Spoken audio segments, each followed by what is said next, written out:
Meu amigo Diogo, né? Meu Rapaz, amigo Jordano. hoje estamos aqui com uma situação especial. Bom, para quem não Isso. conhece, eu sou Diogo Luiz, cirurgião bucomaxilo e meu parceiro de cirurgia. Mas hoje ele está numa condição diferente, né? De paciente. De paciente. Pois é, pessoal, amanhã é a cirurgia de Diogo. E a gente tem uma história bem interessante, né, Diogo, que a gente pode compartilhar com quem está vendo a gente. Fala um pouquinho para mim aí o que é que te motivou, né, a ser submetido à cirurgia, o porquê de você fazer isso. Porque para muitas pessoas que estão te vendo, elas nem sabem que você apresenta alguma alteração, né? Isso. E podem ser pegos de surpresa. Mas peraí, por que Diogo está fazendo isso daí? Então, Diogo, conta um pouquinho aí o que é que te fez procurar a cirurgia, o que é que te motivou?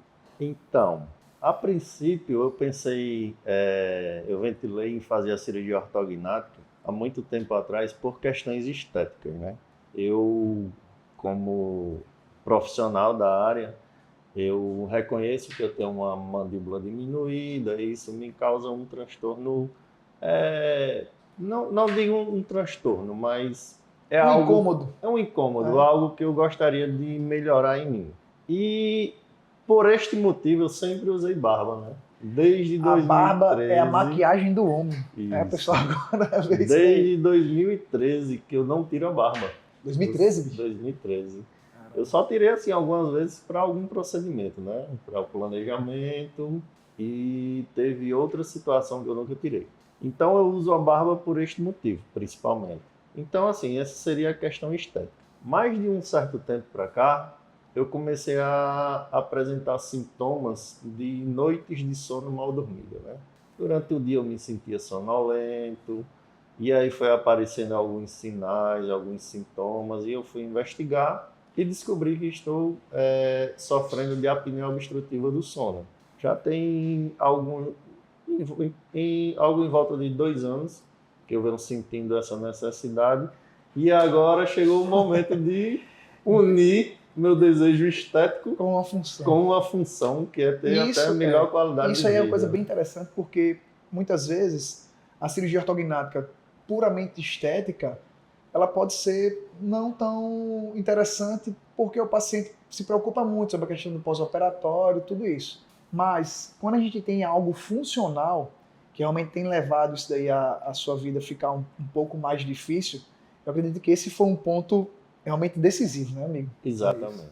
Agora eu decidi que chegou a hora. E assim, vamos falar um pouco dessa chegada da hora. Hoje, o que é que você avalia do ponto de vista de você sendo um profissional, né, sabendo quais são os problemas e que te preocupa?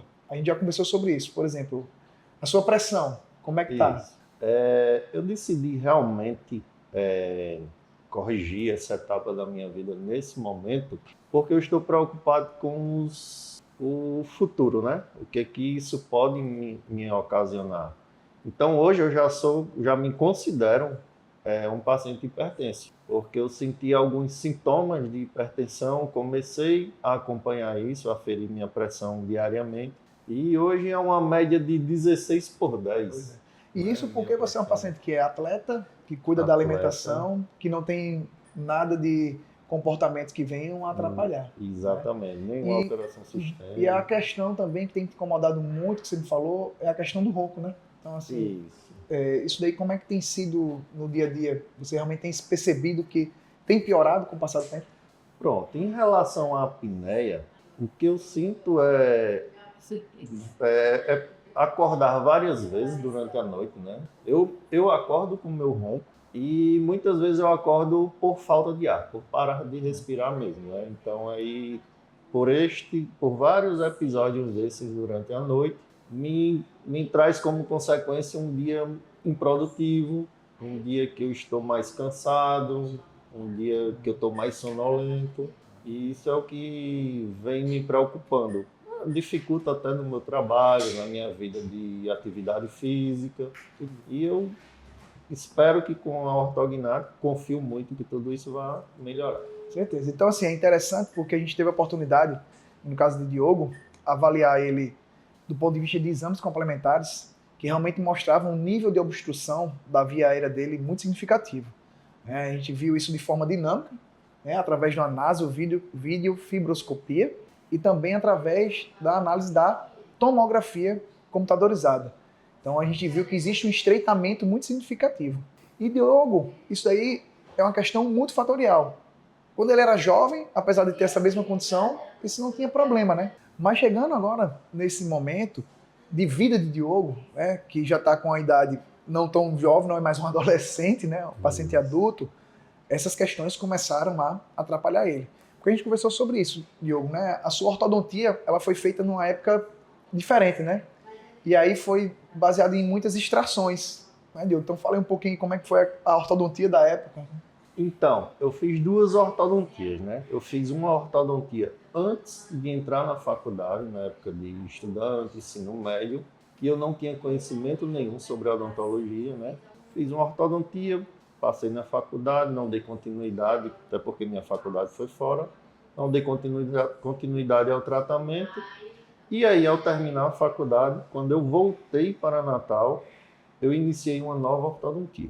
Mas ali eu já tinha perdido alguns dentes, alguns elementos dentários por indicação ortodôntica, né? E aí hoje temos grandes desafios, né? Hoje, praticamente, pessoal, no caso do Diogo, o que aconteceu? Como foi extraído os 4 premolares, o Diogo tem uma deficiência tanto de maxila como de mandíbula. Então a cirurgia dele vai ser para fazer um avanço bimaxilar.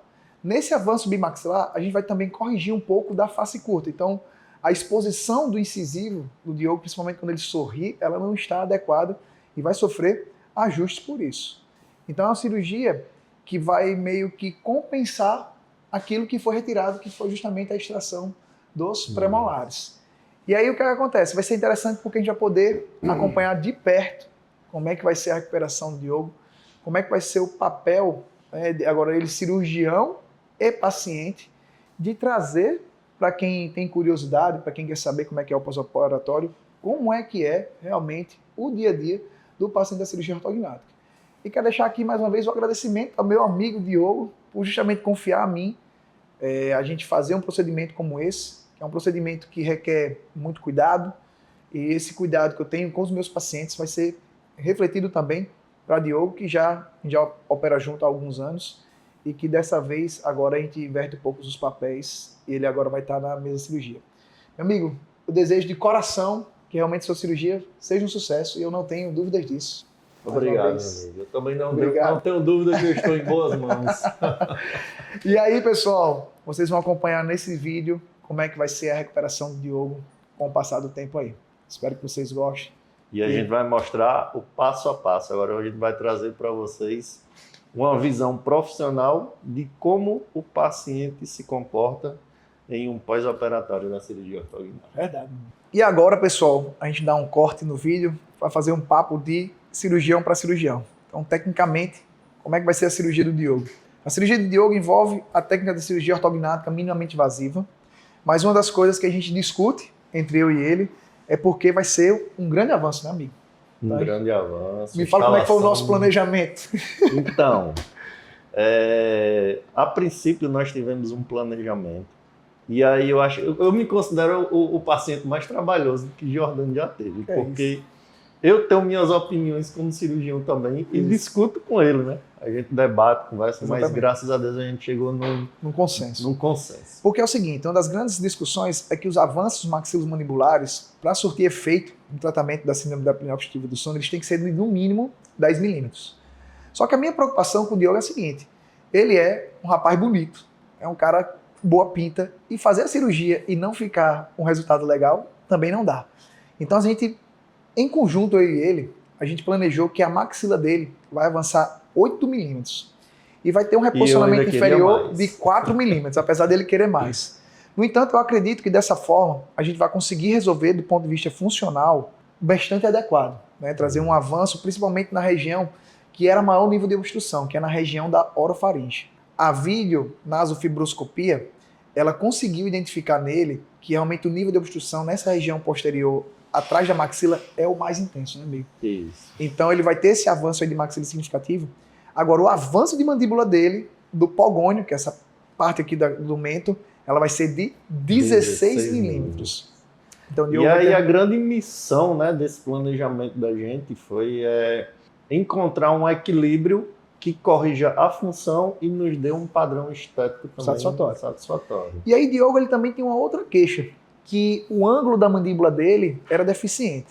E a gente na tomografia conseguiu identificar o porquê disso. Nessa região de gônio, ele tem um reposicionamento paralingual. Então o gônio dele, em vez de ser jogado para a lateral, ele é paralingual. Então a gente vai ter ainda aí um procedimento estético associado, que vai ser as próteses faciais de ângulo mandibular, que serão feitas de forma customizada, né, amigo? Isso, para nos trazer uma harmonia, né? Porque o que acontece? Como a barba ela acaba mascarando muito, dando um rosto mais quadrado para Diogo, esta cirurgia ortognática, junto com as próteses faciais, vai dar para ele um rosto que hoje ele é acostumado a se ver. Então, ele, ao se ver no espelho, ele vê com a mandíbula bem desenhada, com a mandíbula bem marcada, e que agora a gente vai conseguir fazer isso sem a barba. Né, mano? Exatamente. Então, para a gente vai ser um grande desafio, porque é um grande avanço. Então, não é um avanço simples. Tecnicamente falando, a gente tem que ter uma estabilidade do sistema de fixação. Então, isso foi discutido entre eu e ele. Ele disse, Jordano, vamos utilizar um sistema de fixação um pouco mais pesado. E aí, a gente realmente vai levar isso para a cirurgia. A gente vai ter à disposição isso daí. E durante o transoperatório, além da fixação convencional, a gente vai ter que fazer alguns reforços dessa fixação para que não venha a complicar a estabilidade do tratamento. Exatamente. Então, é uma cirurgia que também não é uma cirurgia tão simples. Mas a gente vai estar num grupo de excelentes cirurgiões e amigos de Diogo, né, junto com o Dr. Vitor, Dr. Vicente. A gente vai lá amanhã operar o meu querido amigo e realmente vai dar tudo certo. Então, isso aí foi do ponto de vista técnico, pontos que eu e Diogo discutimos em conjunto para que realmente a gente atinja o melhor resultado. E é interessante por isso. O nosso paciente hoje ele participa. Diogo, ele pôde participar e ele pôde também, além disso, trazer algumas opiniões profissionais que ajudaram a gente a atingir sempre o melhor resultado. E uma coisa legal é que ele vai confiante para a cirurgia, porque ele sabe exatamente o que a gente planejou e o que a gente vai obter.